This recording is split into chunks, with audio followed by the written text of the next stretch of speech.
Does the commission have any comments or corrections for the meetings of the 17th? No. May I hear a motion? I'll make a motion to approve the minutes of the planning commission meeting of January 17th, 2023. I'll second that.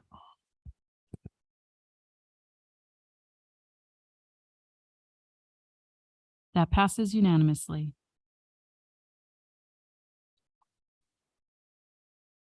Agenda item number 5 is a public comment period for items not on the agenda. Are there any members of the public present that would like to comment on an item that is not on the agenda? We have a Ralph Greider. May I ask you to the podium, state your name and your address, please?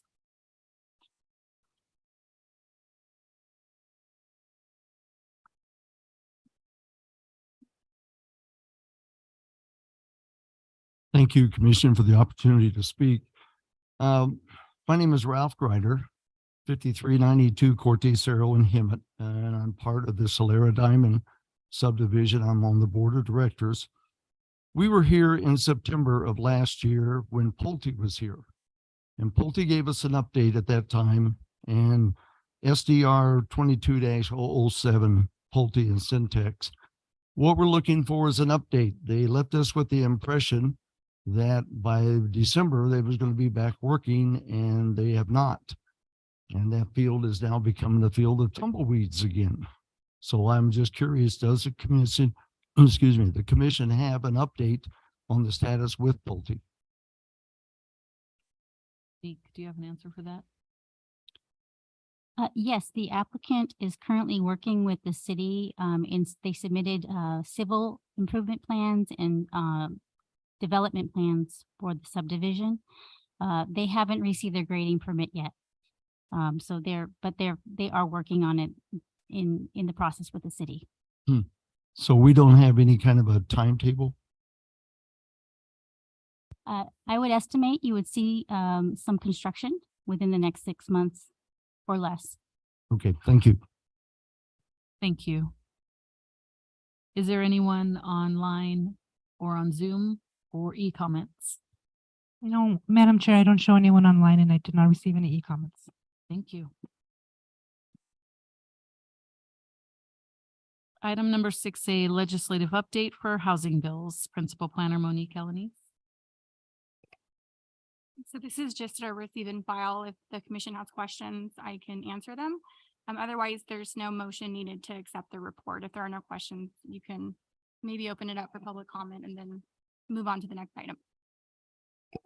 I have a couple questions. Do I need to wait for public comment to be open, or can I? No, you can ask the questions. So obviously this is being handed down by the state, and it feels very like just the offset on it. Is there? It looks like right off the bat, like in the project settings, it says, rather than treat housing as a standalone issue, the legislators pivoted towards dual priority legislation that not only promotes housing, but carbon neutrality, fair labor practices, social justice, and other state priorities. So like, and then in several of these bills, it looks like it could be, I don't know what I'm new to all this. I don't know what the impact for this could be. A lot of it seems to incentivize low income to low income priorities when it comes to development in a city. And my question was, is there any recourse that we have as a city to be like, okay, we can accept that to this level, or we can do this amount of low income development and then stop? Or are we just at the leisure of the state and developers to decide how much low income they'll bring in with their projects? That's a very good question. So there are some laws that were already on the books prior to this legislative session. There's already a law that says that if a housing development comes before you, you cannot deny that project because of the source of project financing, or because of the future income of, I should say, the income of the future occupants of that project. So you're already limited in your ability to deny a project just because it's an affordable project. The Housing Accountability Act also, which is an existing law, it goes back to 1982. It's been amended several times, most recently by SB 330 and SB 8. But it does say that if a project comes before you and it meets the objective standards and is an affordable project, you cannot deny that project or require that it be constructed at a lower density or even impose conditions that could render that project infeasible unless you make additional written findings that are very difficult for the Yeah. commission to make. So what the state's doing is they're building upon the existing framework that is in state law. Yeah. And a lot of times it's hard for us to gauge in January or in February how those bills are going to actually impact what the types of development that the commission may be seeing. I'll say, and Monique, I'm sure could actually speak specifically to the city, but a lot of the legislation, for example, that requires prevailing wage, it's just, the likelihood of it actually being used is probably a little bit lower. There's already existing legislation, SB 35, which requires prevailing wage if a developer wants to use a certain ministerial fast track approval process for multifamily housing. It's not used. If ever, I don't know if the city's even received an application under SB 35, and every city that's struggling to construct units to meet their RENA is required to have some sort of form of an SB 35 process. And the applications just haven't come through, and that bill came through, I think, in 2017. Okay. So when you look at AB 2011 and SB 6, and you see prevailing wage in there, just know that because the legislature is trying to address two issues at one time, it may have somewhat of a neutralizing effect having both of them together. Got you. Thank you. That was a good answer. A follow-up would be, oh my gosh, it just vaporized on my mouth. I literally had it and it just vaporized. Oh my God.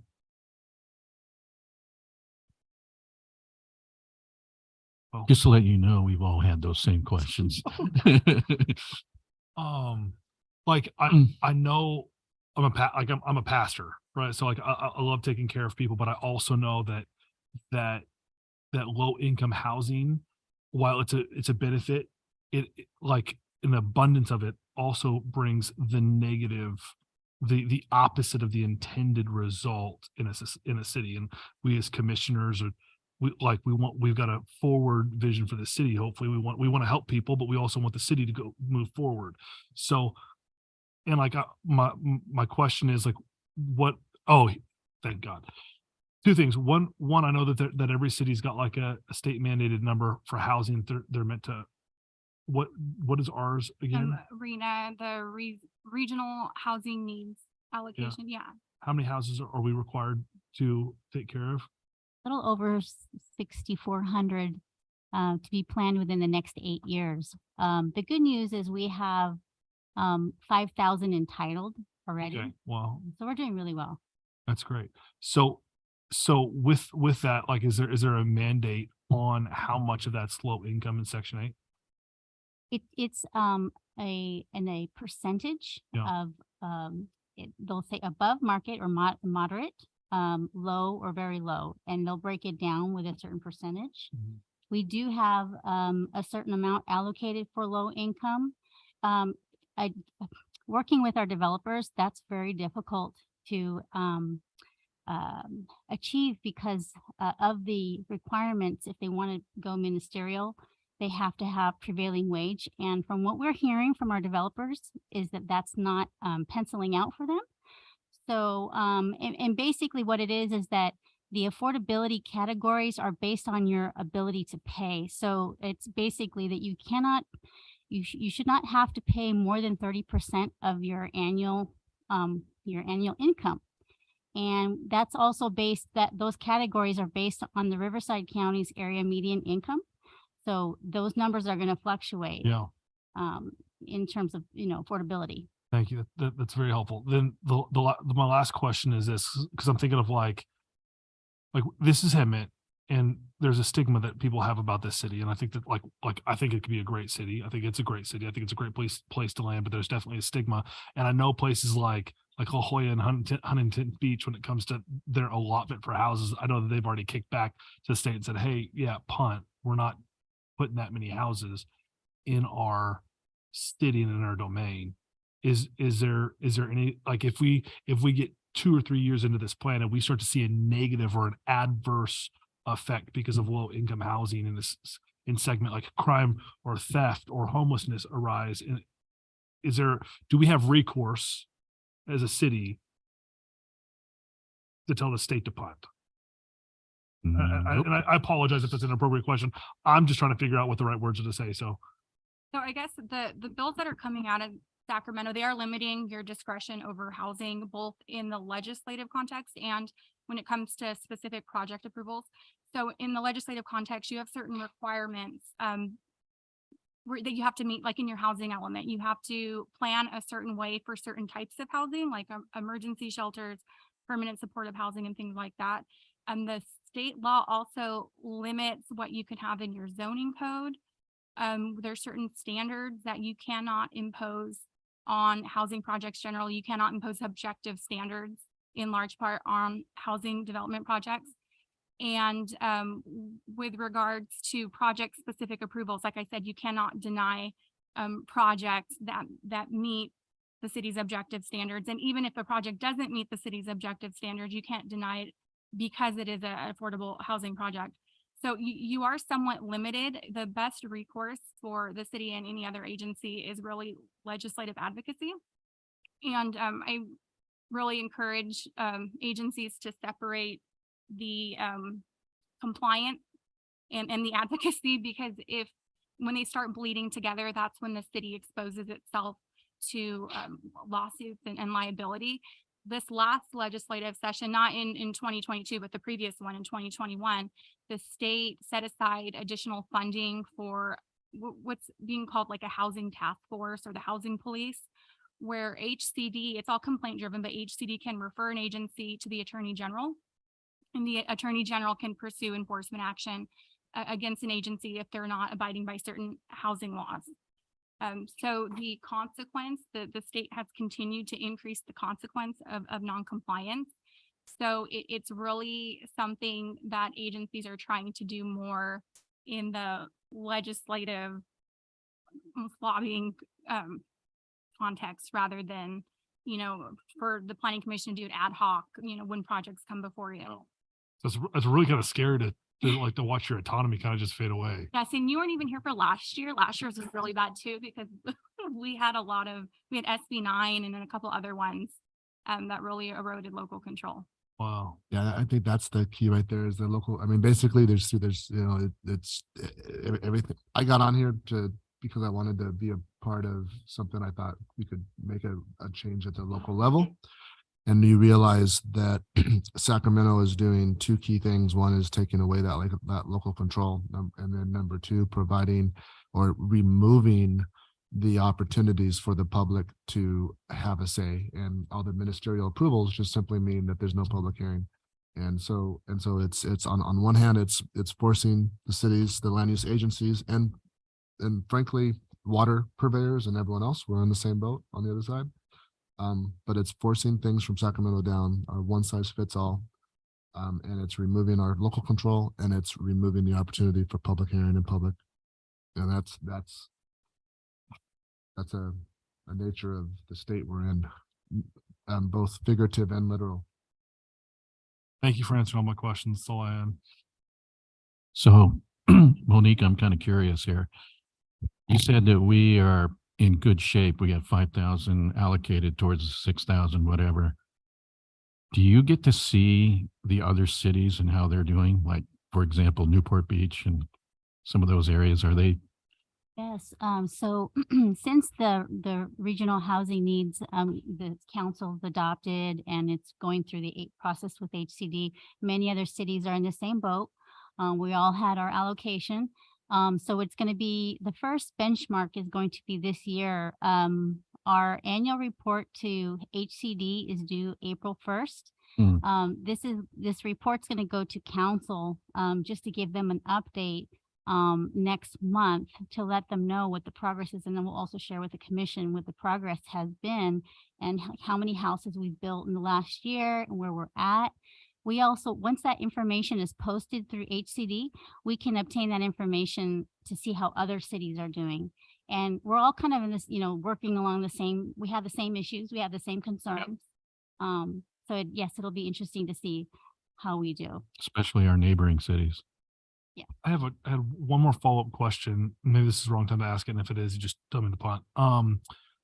With the Inflation Reduction Act, I know that there's a bunch of money allocated to sustainable housing, and we just passed a no gas thing in the city, right? Like no further developments are going to be utilizing gas for heating and ovens. Is that correct?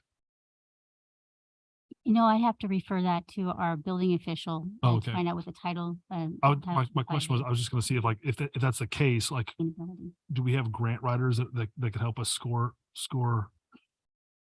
Yes, actually, we do have a grant consultant with the city. We can certainly look at those. Okay, sorry.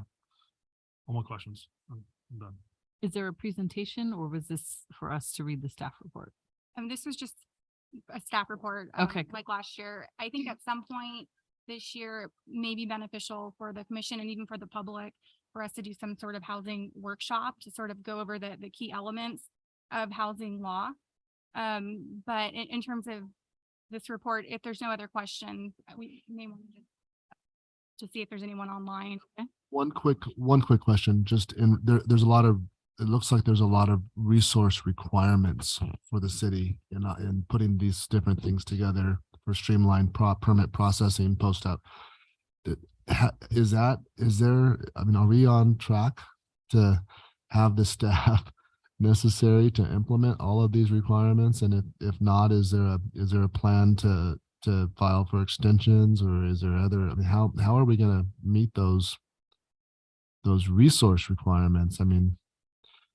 You got a lot going on, Monique, so it's not add more to your plate. It's somewhat of a loaded question. Yeah, and let me just Yeah. It's a rhetorical question. The point being is that a lot of what the state is requiring is they're making us losing control, and then at the same time putting more burden on the local land use agencies for implementing these ideas. And I agree that we should be looking more in the lobbyist side of things. I told my management on the water side, we need to stop hiring scientists and engineers and hire lawyers and lobbyists, because that's kind of where we're at with the state and their requirements. Is you can't talk common sense to them. But anyways, I digress. No other comments. I have a few. It'll probably be quick and easy, but AB 2011 used by right. Are they basically referring to using like possible like empty commercial buildings and converting them into low income Yeah. sublets or mixed use? Is that what they're referring to? Yes, so there's sort of twin bills there. There's the AB 2011 and then the SB 6 bill.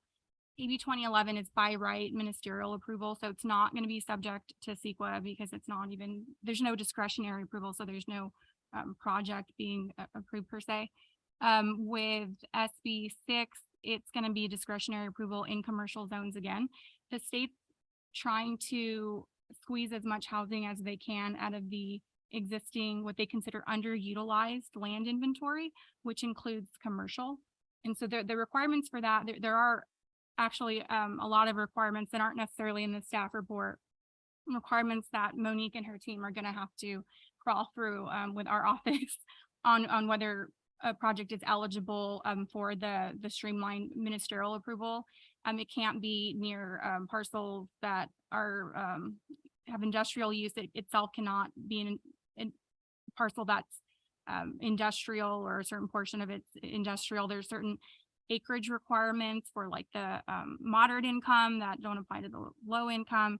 So it is fairly technical. I have a draft checklist for staff right now, and it's about 6 pages long. And it's supposed to to be a checklist. So there are a lot of requirements. The whole idea behind it is that it's something that can be processed over the counter. And because of that, the state spells out every component that they're capable of spelling out.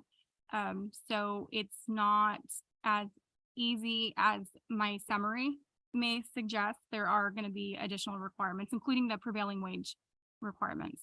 I imagine you have liquor stores, you have smoke shops, you have other stores that can't be within residential or within kids. So I mean, that's more challenging for that list for you to do. And I was just curious, because we do have a lot of empty commercial spaces, unfortunately, here. And that's why I was kind of reading that going, does that mean we can technically use some of those for the low income at what they're directing with on July when it's effective? Yeah, and it's sort of an odd one and kind of maybe editorializing a little bit, but on the flip side of that, so they're trying to use existing commercial properties for residential use. How that relates to existing housing laws is a little bit strange because we have SB 330 that actually restricts the city's ability to downzone parcels and reduce the residential intensity of use on a parcel. So it's really hard for the city to turn a commercial, a residential property to commercial use right now, at least since 2020, the beginning of 2020.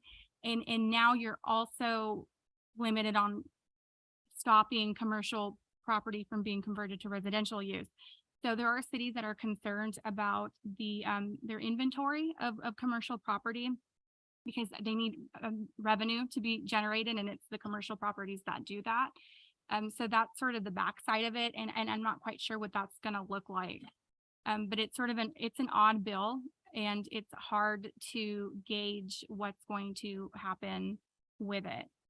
I know we have until July 1st to really get it set in stone. Yeah, which seems like a long time, but it really does sneak up on us because there's so many other adjustments that staff's gonna have to make. So if anything, the staff report should give you an appreciation for Monique and her team because Oh, we've got they- so much appreciation for Monique. Lord Jesus. And a couple other questions, the parking situation, within a half a mile of transient locations. What is the definition of transient? Is that just a bus stop where people come, or is that an actual? It includes, so it's like 2 bus stops that have trips and reoccurring intervals of like 15 minutes. It's a really technical definition. It's in the Public Resources Code. So we should already, I don't know if we already have that sort of thing mapped out, but that's something that we would have to map out because when projects do come through, we need to know what restrictions we have with imposing parking requirements, because that one does apply to housing and non-housing projects, which. And I didn't read anything about how long that car can technically be parked there. You know, I mean, that it says there's no time zone or time frame for that car to be parked in that within a half a mile. But I didn't see anything about saying it can't be more than 24 hours or, you know, there's no timeline. So I can see that being an issue too, where people are just going to park their car and leave it parked there, or live down the street and use that as a parking space because there's no parking down the road. And So the state does use transit located, that concept in like other areas of state law, like density bonus law. If a project's located within a half mile of transit, there's certain limitations that were existing with regards to the parking requirements that could be imposed under density bonus law. So it's something that on the planning side, like we're somewhat used to navigating that component. What's going to be interesting, and again, I'm editorializing, is how processing, because we have a 30-day window when the project application comes through to sort of object if we're going to object and say some sort of exception applies. That 30-day window isn't that long. I mean, there's other timelines that are already triggered. So I'm concerned about our ability to stay on top of it when those applications come through, because we have to know which projects would qualify and trigger that. And the last one, a little more explanation because I'm not a fan of it, but the AB 2339 emergency shelters. basically they label it emergency shelter, but it seemed to be more for homeless shelter. Could they keep talking about homeless shelter and the whole thing? And it is what you would consider, most people would consider a homeless shelter. So an emergency shelter is where someone comes in and they get a cot and maybe a meal.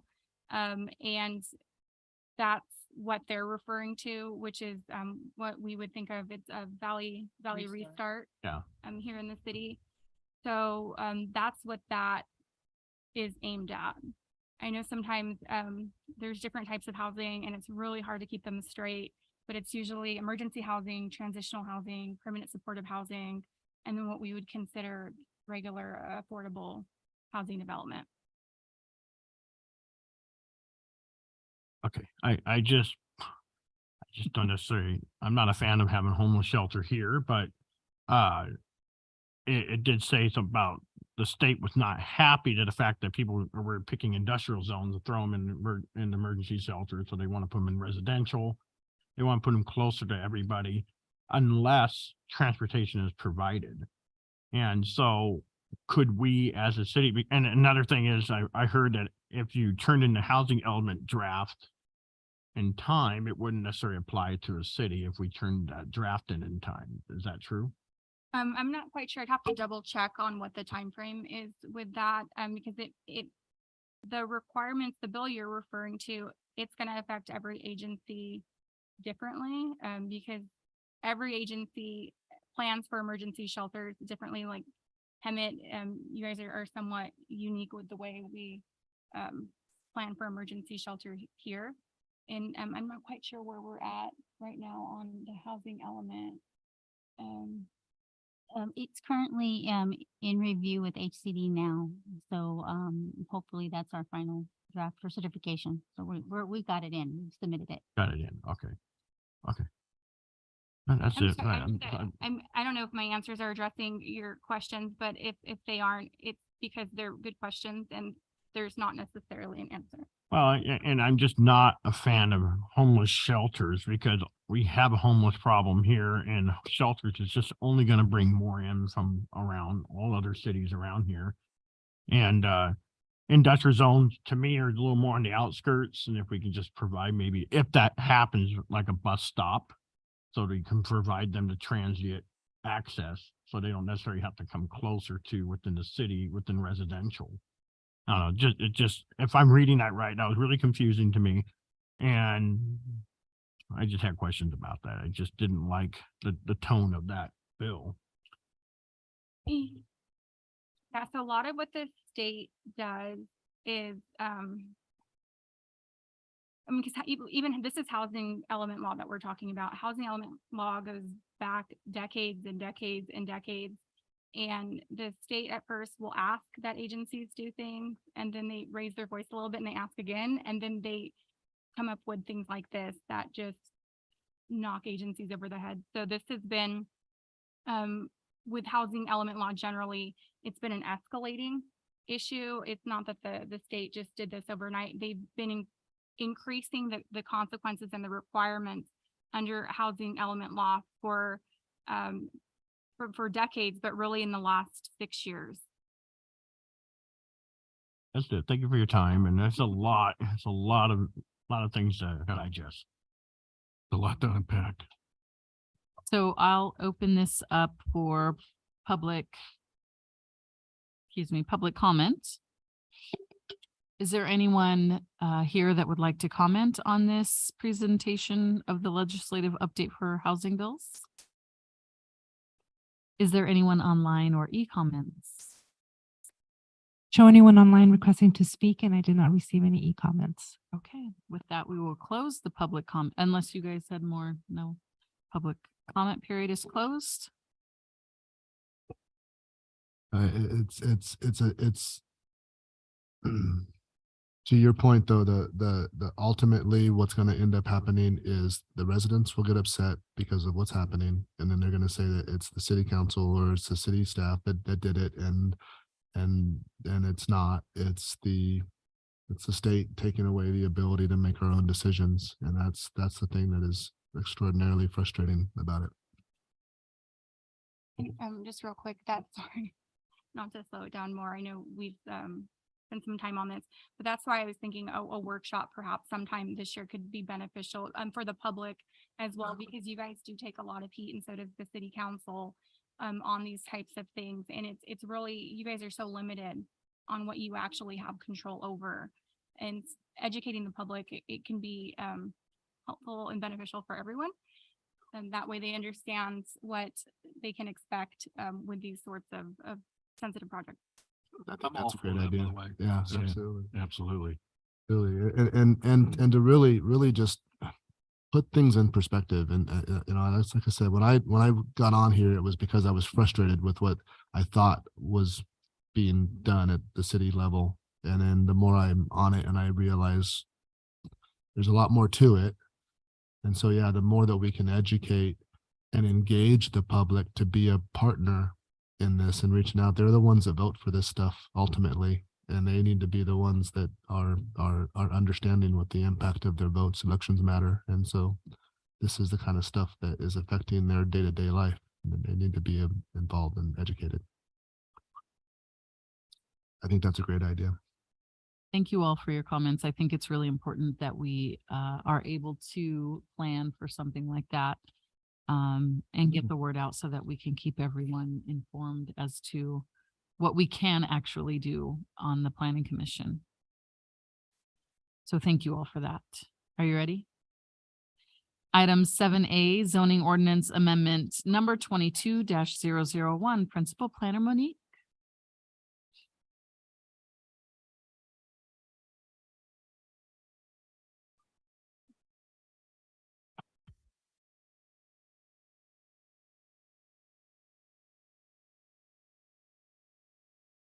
Okay, thank you, Madam Chair. This is zoning ordinance amendment 22-001 deemed approved ordinance. This item was continued from the January 17th, 2023 Planning Commission meeting. At that meeting, staff was directed to explore an option that would allow for existing fencing to be repaired in the right-of-way. This exception would only apply or only include areas in the city where there's a clear historical pattern of development of walls and fences in the right-of-way.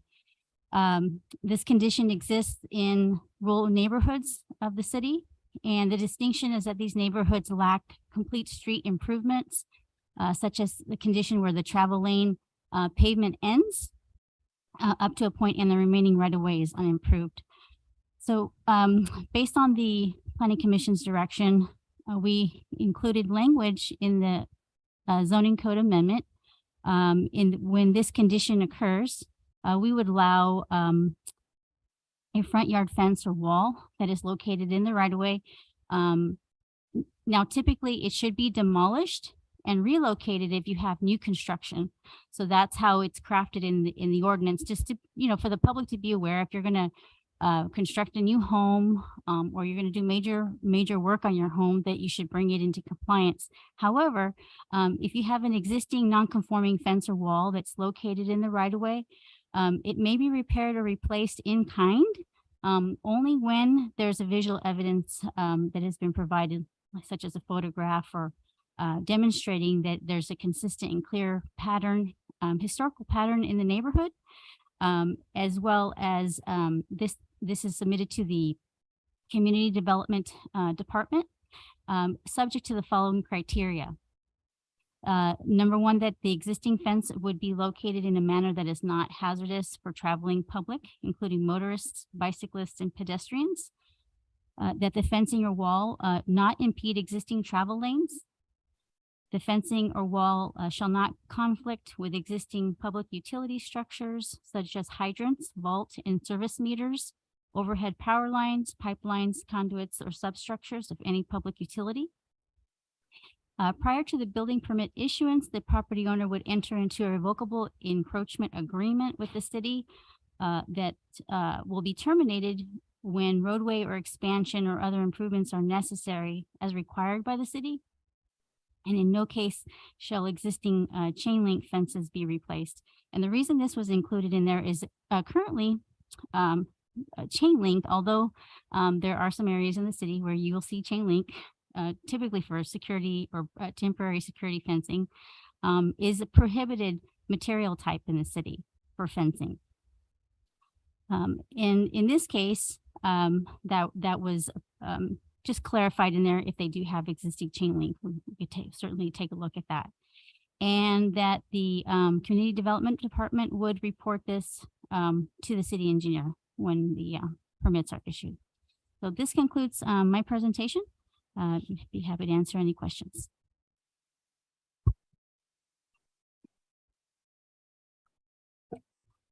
Real quick question, I'm sorry. Real quick question. So no chain link. So if someone has chain link and they need to repair it, would they be given an option to do something else in lieu of in the same location that might not? So, okay. Yeah, so that it's open for the commission's discussion. If that's something the commission desires, we can certainly allow for replacement with a similar type of material, not necessarily block material. The whole goal is that in the example where there's perhaps wrought iron, that it's not reinforced or further reinforced or the nonconformity is not intensified. But yes, we could certainly look at other materials. Okay, and that's you can do that within the wording that you've got on. Okay, gotcha. Thank you. No, I think that's great. Thank you for making that combination. Thank you for making that change too and revising that. One question though, the language of in kind, when it comes to the right-of-way wall and you put in kind, what does that mean in kind? Like same material, same height, or just? Right. That's a great question. So it should be in kind should be similar to what the material that is there now that has been there historically. So if it was vinyl fencing, we would allow vinyl fencing or wood fencing in kind, a similar material. The only concern would be if they have perhaps, let's say they had chain link and now they want to go to a block wall. We would only allow a similar material, but not to reinforce it because this is in a sense is a non-conforming condition. And the more that you reinforce it, the more there's the non-conformity. And there could be also the perception that, there's more, it's more expensive to build a block wall. So there may be that the property owner may not want to, have that liability in the future should the city need to expand that roadway and then their block wall get taken, away. So we just want to make sure that whatever's there now, that they're allowed to have similar material or in kind would be basically the same material, except for the chain link. Okay, so they can't have like, if somebody has a wall that's brick pillared with vinyl in between and they want to change the vinyl to brick but keep the same height, they can't, or they can? Because the brick pillar is already there. If there's a brick pillar, that's a good question because there are circumstances where there is brick and there is vinyl. In that case, if they want to go ahead and repair what was there before, they can. They would under this agreement. Crazy we talk about fences here, but but Mother Nature sometimes has its way, or dumb drivers have their way of messing things up. So, but I thank you for your time and changing that up. And I know that's gonna be a problem we're gonna come across over the years. So thank you, Monique. Any other questions, commissioners? Nope. Like to open the public hearing? Are there any members present that would like to comment on this item? Are there any members online or via email comment on this item? I see no members online requesting to speak, and I did not receive any e-comments. I will close this public hearing. Do I hear a motion? Sure. I move the planning commission forward a recommendation to the city council to adopt zoning ordinance amendment number 22-001 to amend various sections of chapter 90 zoning of the Hemet Municipal Code, including division 2 nonconformities of article 2 administrative regulations and article 3 special uses and conditions. I'll second that.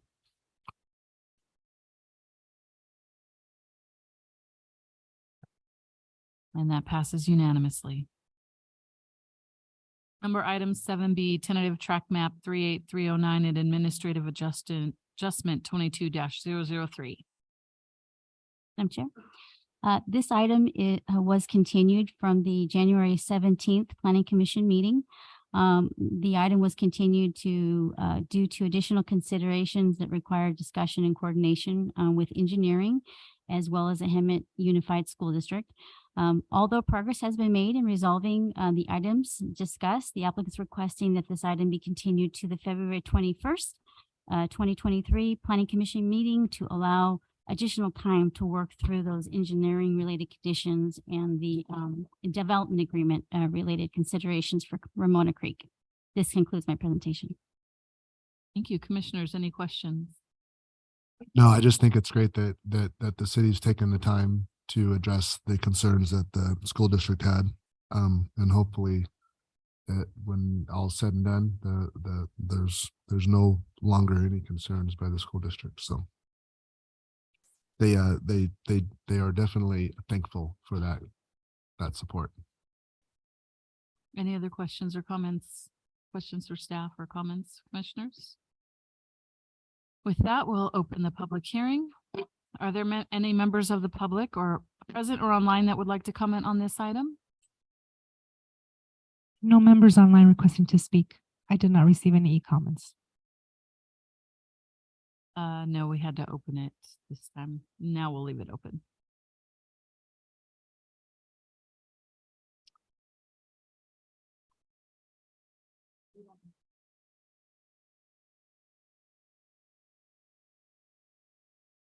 Can I hear a motion for the continuance of this item? You want a motion for it? Yeah. All right. I'll make a motion to continue tentative track map number 38309 and administrative adjustment AA 22-003, Ramona Creek specific plan phase 1 of master track 36510 as depicted by staff. I second that. And just for the record, that's being continued to the February 21st meeting. And continue to the February 21st, 2023 meeting. Thank you.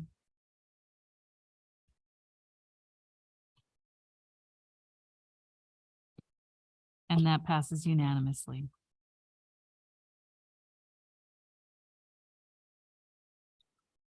For item 8, we don't have any new public hearing items. For item number 9, we do not have any work study items. Oh, I thought you were going to add to that. Item 10A, city attorney reports. Sure. So I do have something to report. Going forward, the commission's going to get the opportunity to work with another attorney at our office named Layla Sawari. She's going to start the next meeting. She's amazing. She has a tremendous amount of public agency experience, both city and county experience. And she's officially taking over as the assistant city attorney for the city of Hemet. So I'll still be around and you guys will still see me, but just not as much. Well, Okay. sadly, we congratulate you. Item number 10B, community development reports. Principal Planner Monique.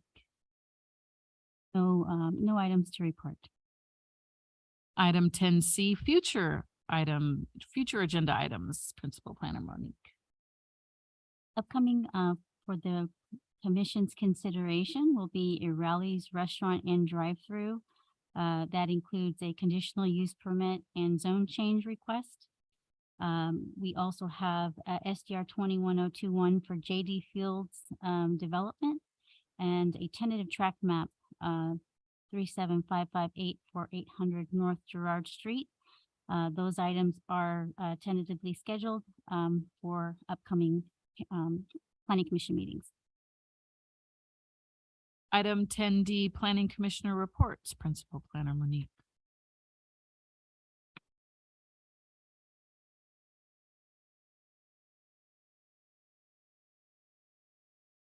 Chair Lemke? I only have that there's going to be an entrepreneurial Q&A sponsored by Megabytes and the Chamber of Commerce Thursday evening from 6 to 8. So I encourage you, if you are in business thinking about business, can mentor a business or participate, you're welcome to join us. It's free to attend and there'll be appetizers and a drink ticket for you if you want to join us at Megabytes on Thursday.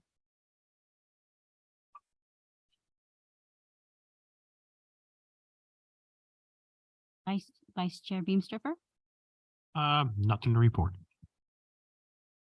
Worth, Nothing to report. Commissioner Hill, Nothing to report. Thanks. Commissioner Booth. I would just like to. I would love to. I don't know where to look or where to be up on this, but I would like to monitor other California cities as these laws are coming down, and because I know there's going to be recourse, and I know I know that there's going to be cities that are going to have some resistance to what's coming down, and I would like to know strategically what they're doing.